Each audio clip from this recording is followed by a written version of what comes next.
Prazer, meu nome é Inaê. Prazer, meu nome é Gabi. Prazer, eu sou o Wagner. Prazer, eu sou o Léo.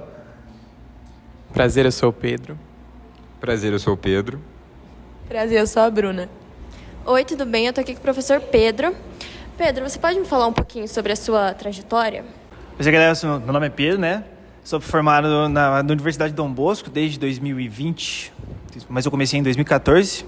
Por que todo esse gap? Eu fiquei 1 ano jogando basquete profissional. Acabei entrando nesse meio tempo no estágio de natação na Academia Olímpica, né? Tanto do Novo Mundo quanto do Boqueirão, que hoje em dia chama Aquafit. E nunca mais saí.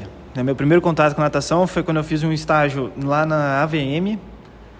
E eu era professor de hidroginástica. Foi lá onde eu me achei na natação, então foi um dos melhores finais de ano, né, trabalhando no verão, que eu fiz na minha vida, né? Foi tanto que eu achei a natação nesse modo. Eu saí de lá, mandei um estágio, entrei direto na Academia Olímpica e fiquei lá até 2022, que foi quando eu já tinha me formado para professor e acabei ficando na academia, né? Desde então, trabalho há alguns anos com natação, faz 7 anos já, completou 7 anos esse ano.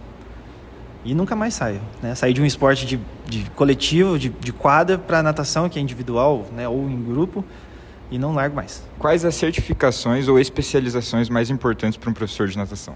Primeiramente, saber nadar. Eu acho que é o primordial, assim, né? Lógico, eu vou responder isso na próxima pergunta, mas se você é iniciante na natação, seja estagiário primeiro, tá? Grude em todos os professores possíveis, tá? Porque cada professor tem sua especialização.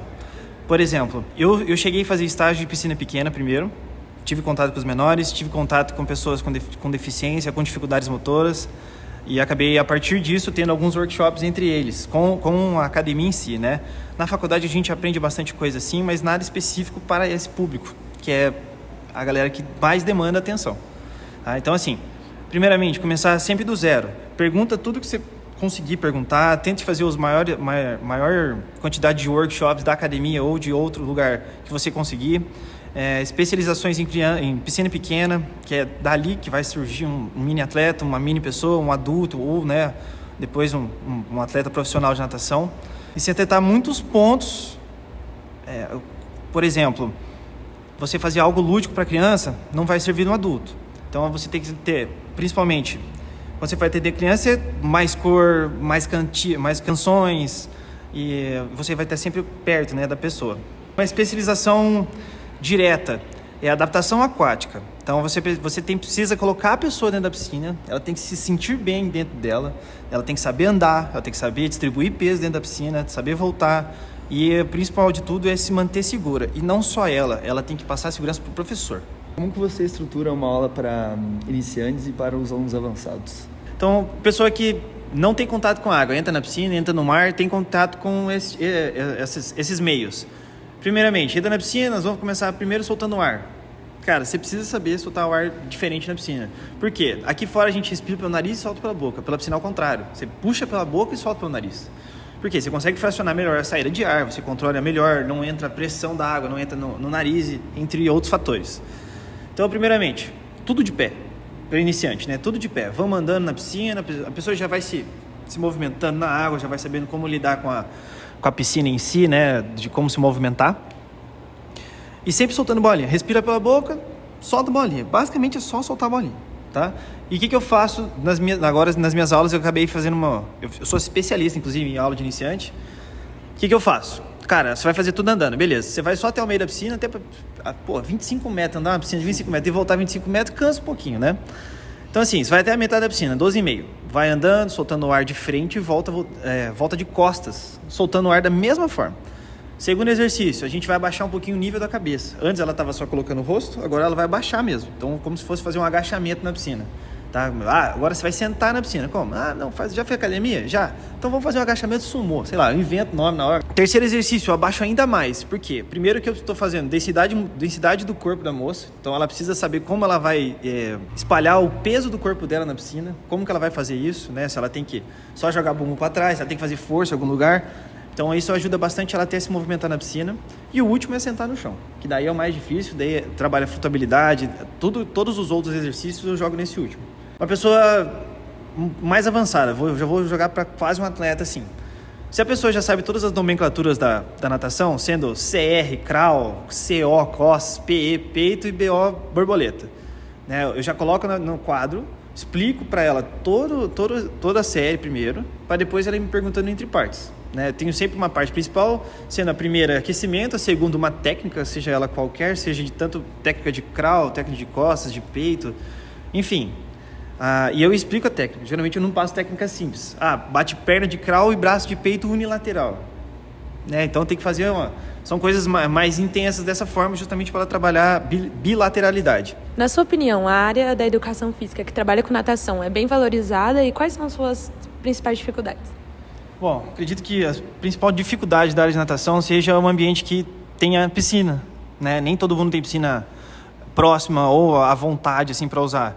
Eu tenho um parente lá em outra cidade que tem, mas você não tem essa facilidade de ir para lá, né?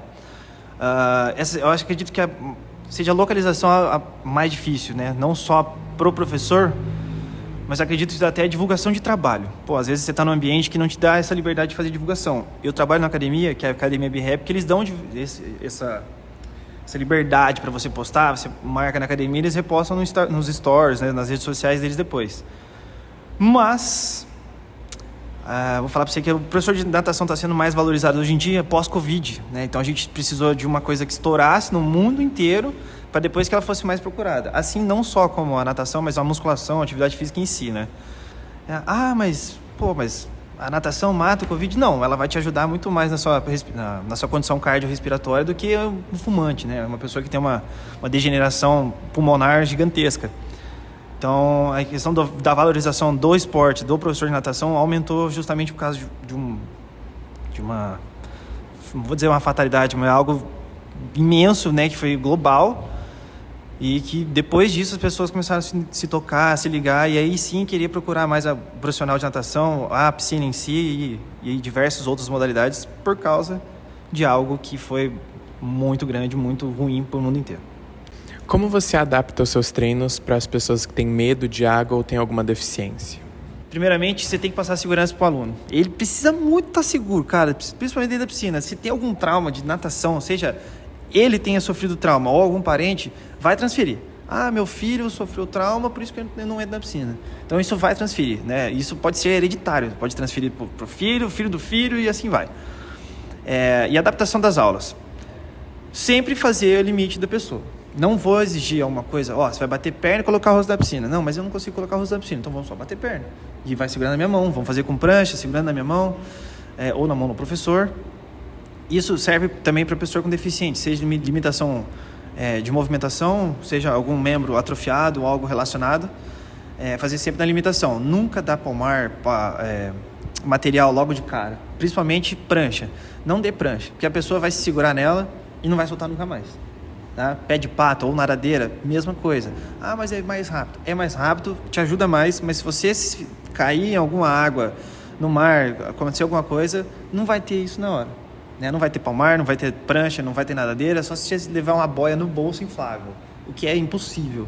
Né? Vai ter os salva-vidas próximos e eles sempre estão com as boias e deixa que eles fazem o trabalho quanto a isso. Eu queria te perguntar quais são as estratégias que você usa para deixar o aluno motivado e engajado nessa aula. Principalmente a galera que não sabe nadar, eu tento entrar na piscina. Acho que a melhor coisa que a gente pode fazer é não só dar um pouquinho mais de segurança para a pessoa, o professor está aqui comigo, tal. Não vou fazer um personal com ela, mas eu vou dar um incentivo a mais com ela e dar mais atenção para esta pessoa. Professor, mas e as demais pessoas na aula? As demais pessoas da aula eu vou dar atenção da mesma forma, só que eu vou estar presente com a pessoa que tem mais medo, a pessoa que não quer estar lá. O que dá pra gente fazer também, além de entrar na piscina, pessoas que têm medo? Fazer a aula inteira com a pessoa. Professor, mas você tem estagiário? Tenho estagiário, mas eu prefiro eu mesmo fazer a aula justamente porque eu vou ser a pessoa responsável por ela. Né? Além do que, manter sempre contato, ser uma pessoa extremamente para cima, manter conversas do dia a dia, simplesmente conversar se o dia choveu hoje, a pessoa já se sente incluída na sua aula. Além de tudo, mostrar o exercício antes de fazer na aula. A gente vai fazer isso aqui agora, bater perna e girar braço.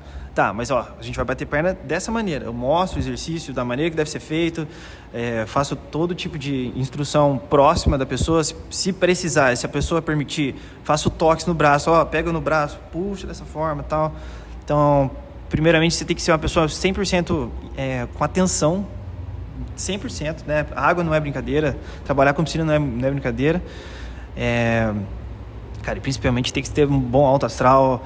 A aula demanda muita energia, né? Independente se é um pessoal que já nada ou não nada, novo, velho, né?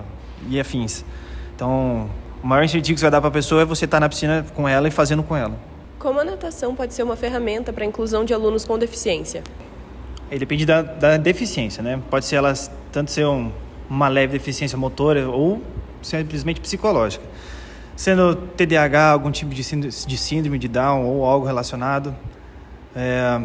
O exercício físico, não só com o contato com o professor, ele pode ser um pouco mais induzido, né? O professor faz a indução geralmente da aula 100% com o aluno, segurando, fazendo as palpagens ideais para o devido exercício. E acredito que qualquer tipo de exercício que ele não consiga fazer, o professor deve mantê-lo sempre em mãos, uma distância segura, não deixar o aluno desconfortável, tentar da melhor maneira possível fazer que ele se divirta na aula, a princípio de tudo, né? Se caso seja uma deficiência psicológica, uma deficiência motora, aí você vai na limitação do aluno, né? Independente se é tanto membro inferior quanto membro superior, é sempre interessante fazer no limite dele, você não pode exigir mais do que o limite dele consegue, né? Não pode passar desse limite, e sempre tomar cuidado com o que você vai falar, principalmente criança. Tá? Se for um adulto, é um pouquinho mais de boa, mas sempre tomar cuidado com o que você vai falar, independente se é criança, se é adulto, ou a maneira como você vai explicar. Se a pessoa tem uma deficiência motora na mão, tenta fazer de uma maneira que ela não vai se constranger, até porque você não está dando aula só para ela, né? Independente do ambiente, seja uma academia grande ou uma aula de personal, e sempre cuidar sempre com a integridade do aluno, principalmente. A natação pode contribuir para o desenvolvimento social e psicológico dos alunos? Às vezes o aluno tem uma insegurança muito grande em relação a ele e a piscina, que às vezes precisa de uma virada de chave. Pode ser do dia para a noite, mas também pode ser resumindo aos exercícios, a conquistas dele, né? Aí ele vai conseguindo atribuir mais coordenação motora, não só para ele, mas para a cabeça dele. Ele está conseguindo fazer bastante coisa que ele não conseguia fazer, principalmente as pessoas mais velhas, não só os novos. E acredito que a partir que ele vira essa chave, que eu já tive experiências de alunos assim que já tiveram afogamentos, né, foram para a natação, ficaram aquele tempo travado, precisavam entrar na piscina toda vez. E teve uma aluna específica, que ela foi na pandemia, a gente estava naquele abre e fecha de academia, teve um dia que ela foi para a academia, ela falou, não, professor, vou tentar fazer sem material. E ela fez. Então, assim, teve um momento ali, que eu não sei quando foi, que ela fez essa virada de chave, ela começou a se sentir mais segura, não só mais segura, mas começou a conversar mais com os alunos, que ela tinha aula na raia também, que eu acredito que seja o termo mais sociável, ficou mais sociável, o psicológico dela já ficou melhor, até porque ela estava conseguindo fazer as coisas, ela não ficou decepcionada, porque eu passava o exercício e ela não conseguia fazer. Então, ela começou a ver alguns ganhos de coordenação motora, e alguns achievements, esqueci o nome da palavra em português, algumas conquistas, né, que ela foi adquirindo, que acabou ajudando na segurança não só dela, mas das pessoas em volta dela. Foram melhorando, as pessoas foram vendo essas conquistas e acabaram afetando o psicológico dela positivamente, eu acredito.